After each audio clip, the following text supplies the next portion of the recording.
mu ngi topp matinal bi ayca ñu yëg ci kaw tribune yéenekaay bi Thierno mag doy nelaw waaw nee nañ baykat yi de waaw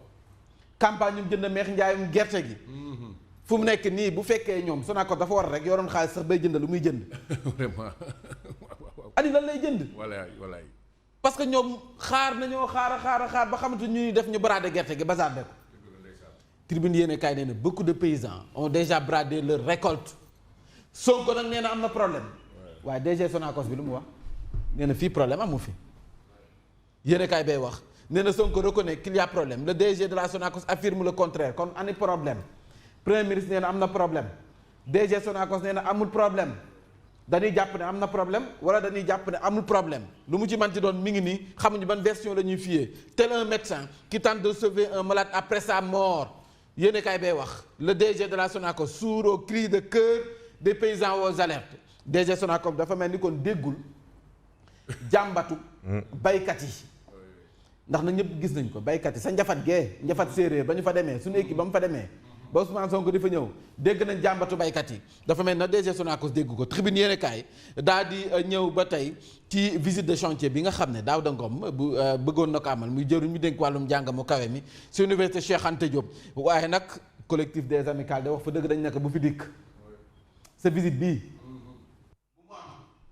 les étudiants dénoncent notamment 13 mois sans bourse pour les Master 1 et de nombreuses irrégularités affectant donc tous les niveaux ndax nee nañu nag mënuñu dund jafe-jafe yi nga xam ne ñu ngi koy dund ba noppi ministre bi ñu dénk jàng mu kawe mi naa ne yooyu yaay dafay ñëw nag def visite pour lan yéenekaay bi daal na ciy dikk nee na soo moytuwul nag dinañ dàbbaliwaat delloo buum sa boy nga ak ay grève yu nga xam ne ni dinañ ko amal ci ay bés yi ñu dëgmal jamono joojee Cour suprême avocat yu Sonko saisir nañu ko ngir ñu mën a nag réviser saytuwaat tëggaat procès Sonko Mame Mbaye Niang moom dafa fa naw daal na ciy dikk est-ce que IGF mën na contrôler un ministre ndax ministère la ci biir ministère des finances la bokk très dafa bien mën na contrôler beneen ministère ndax ministère mën nag contrôle IGF du corps de contrôle du corps de contrôle très bien non fii daal ay xam-xam rek moo fi ne fii nii ay xam-xam rek bon maintenant nag après cour suprême ñoo ngi ci fu mu nekk nii patate chaude bi mi ngi seen diggante loxo ñoom la ñu ay jumaa ji fu mu ne waaw mais ñoom ñooy arbitrer après dinañ wax ba xam li ñuy wax li c'est recevable ou pas très bien conseil création du conseil national de régulation des médias l'appel mi ngi reproché appel nag moom mooy kuréel gi nga xam ne moo ëmb ñi nekk ci ligne en ligne quoi presse en ligne bi ñoom nag nee nañu autorité bi ci boppam maanaam waa CNRA wala CNM bi daanaka dañu doxal wala ministère ba dañoo doxal loo xam ne ni en tout cas laaj ñu leen seen xalaat parce que nag boo fekkee da nga am yoo xam ne lu coppite yoo war a andi ci kuréel gu ni mel te mu war a laal li nga xam ne mooy média bi nekk en ligne ñoom waroon nañ leen laaj seen xalaat ndax ñoom ñooy kuréel gi nga xam ne moo leen jaboote ndax nag tubaab da ne tout ce qui se fait pour moi sans moi est fait contre moi. appel noonu la ñu taxawee jamono joojee nag assise nationale de Daara la phase départementale donc bouclée à Tivaouane ministère bi ñu dénk wàllum njàng mi donne le ton d'une réforme inclusive yéenekaay bi daal dina ci dinañ dikk ci vie de couple mixte entre rupture conflit et sort réservé aux enfants yow di nga ci ñëw Mamadou Fofana ci biir tës ñu waxtaanee tolluwaayu réew mi point actu dette cachée xanaa xamul ne dette cachée dañ koy tere ci réew mi ku ci wax wala tereetuñ ko bor bi Sonko exclut la restructuration nee na restructuration du fi amee te nag lu njiit njàkk FMI mii mënuñu leen génne seen loxo ci njàkk gi si la ñu bokk am na part de responsabilité situation bi nga xam ne ñu ngi koy dund ci wàllum koom loolu Ousmane Sonko moo ko wax le rejet de la restructuration est une position du président de la République du premier ministre du ministre des Finances et des experts ce qui veut dire que ñoom ñëpp dale ko ci président Diomaye ak gouvernement bi yëpp nee nañ restructuration du fi amee xanaa la loolu waxaguñu ko waxaguñu ko quoi waaye moom moo ko waaw Cheikh Diba dafa ne xamaguñ ndax dinañ ko def waaye moom dana ko moom Ousmane Sonko dafa njëkk a wax FMI loolu la ko bëgg a imposer FMI ne ko musuma la imposer dara yéenay xool lu ngeen di def voilà pour être clair quoi kon waxaguñ ko voilà. L'Égypte dans la même situation que le Sénégal a été aidé par le FMI mooy li nga doon expliquer sànq alors que le Sénégal avec des indicateurs plus reluisants se voit imposer la restructuration. le Sénégal yorul indicateur yu gën a reluisant Égypte. loolu amul. Égypte c'est la deuxième puissance économique en Afrique. loolu li nga leeral am na solo.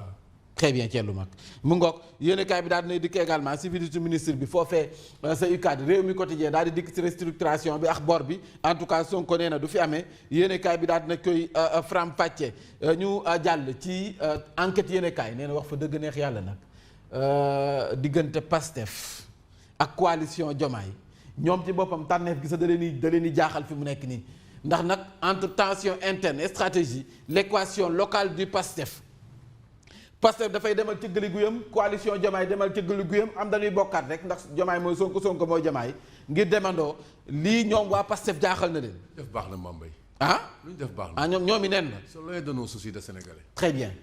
parce que ñoom i neen la. ñoom i neen la nañ dugg seen ruq mën a kan. ñoo xam ne ñu tojee seen bopp ji nax. très bien les échos yéenekaay refus catégorique de la restructuration de la dette Sonko tey la gën a taxaw ne kon xel xalaatul ñuy amal restructuration boobee kon nag clash bi gën naa am wala clash amatina si diggante nguur gi ak FMI ndax nag FMI waa Égypte bi ñu jàqee fan la ñu dem ci FMI Sénégal fi mu nekk jàq na wala jàqul yittewoo na ko nag weesu jàq fu mu nekk yittewoo nañu xaalis ci FMI bu fekkee nag kii ilimaanu jëwri ñooy waxee ni ak waa FMI mën nañ téye seen loxo nag li ci kanam raw liggéey mais capital benn piège politique moo di attaqué FMI jéem a taxal ñoom Diomaye ak Cheikh Diba pour ñoom bi ñu defee li FMI bëgg yow booy génn gouvernement bi nga diaboliser wàlla ñooñu lecture politique se mettre dans une nouvelle posture victimaire lecture politique waaw intégré ko loolu ce qui veut dire que day jël lépp xam nga Sonko añ ko Diomaye xam nga Sonko a renoué avec son discours anti CFA waaw discours anti FMI li muy tuddee moom système rek commencé di attaqué waat boo moytul mu tekk prox ndool boo xam ne bu doon dafay génn ci gouvernement bi mu diaboliser wàlla ñii nañ def très attention mais fii le débat xam nga lan la mooy la dette cachée ça doit être relié à des rapports qui l'établissent rapport yooyu nañ ko génne mu na génne mu leer voilà moom la waa gëm sa bopp di laaj Walf Quotidien yéenekaay bi Sonko tans la FMI en tout cas tey ji daal Sonko daal FMI la en jumaa ji yéenekaay bi daal na siy dig moo ngi ni Sonko ci Vox Populi nee na on ne veut pas de cette restructuration de la dette ce n'est pas une position d'Ousmane Sonko waaye position gouvernement bala mi ngi ni ce n'est pas des déclarations d'économistes ou de quelques autres donc composantes qui vont nous amener à changer de position moom daa jàpp na waxam bi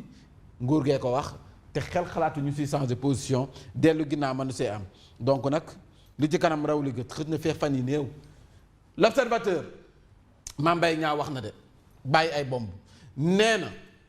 rapport IGF bii nga xam ne ñoom moom la ñuy wax di ko bàkkoo rapport boobee waa Cheikh Dipa bi si boppam moo ko approuvé waa kon ani problème bi avocat Ousmane Sonko nag avait dit que j'avais signé un ordre de service antérieur au contrat ce qui est archi faux am naam amul ñu ñoo ngi xippi suñuy gët di xool nu wànnante di mu jeexi gëtam le soleil yéenekaay Sénégal Mauritanie une nouvelle ère de coprospérité ñu ngi nekk nag di waxtaan Sénégal xam Mauritanie ilimaanu jëriñ bi n'est-ce pas mi ngi fi waaye nag nañu xoolaat baax nag suñu diggante ak suñu doomi Sénégal yi nekk foofu ak li ñuy dund Nouadhibou li ñuy dund tar na de nañ ci wax de nañ ci wax le soleil yéenekaay ñëw na si professeur Amsatou Sow Sidibé présidente bu commission des droits de l'homme laaj ma lu mu wax professeur nee na la loi d'amnistie de 2024 est considérée comme une entrave à la justice waaye kon lan mooy solution bi tas abroger loi d'amnistie bi am na professeur Amsatou Sidibé moo ko wax de nee na loi d'amnistie bii 2024 bii da mënees nañu ko considérer comme benn entrave à la justice bu fekkee nag dafa na andi gàllankoor nag ci doxalinu justice bi nañ ko dindi. mais ñoom ñii nee nañ ñoom pare nañ pour ñoom ñi ne pare nañ pour wuy ji ñoom ñoo ko war a dindi. mais ñoom pare nañ ko pour dindi mais dañu interpréter ñoom interprétation lañ ñu jaay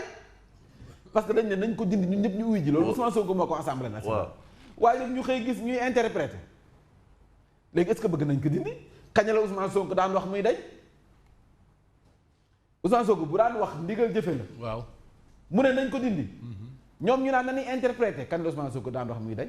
nañ waxante dëgg nag. Le Quotidien Sonko menace la reprise donc il n'accepte pas que l'on impose donc au pays une restructuration ñun sax réew mi wax fa dëgg neex yàlla ñun li ñuy dompat rek leneen loo ci dolli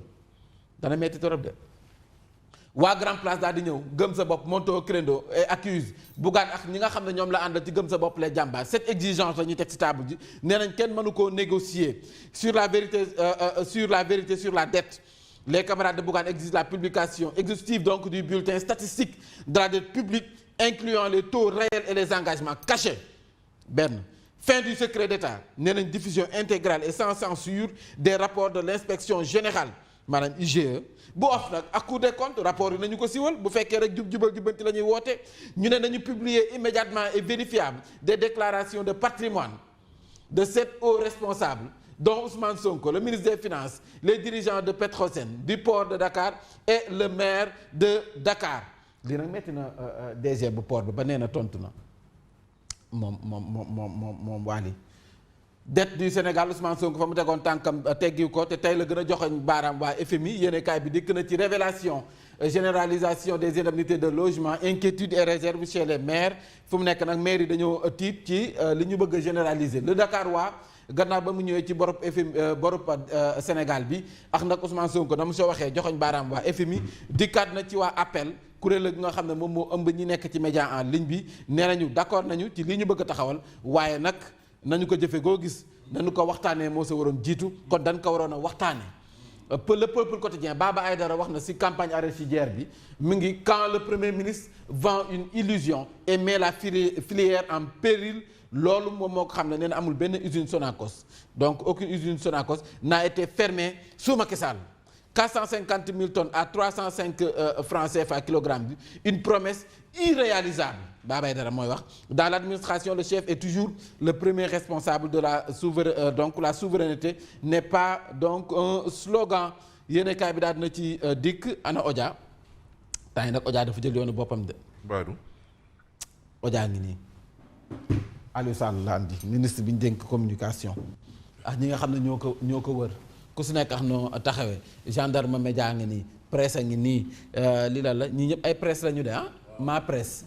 très bien kon fu mu nekk moom ñëpp dañ ko wër ndoom mu taxaw ci digg bi parce que ne rek la circulation média bi dana am du antu li ci kanam raw li gët yéen ñëpp jot nañu seen i message jaajëf ñu xool li gën a fës si xibaar yi laata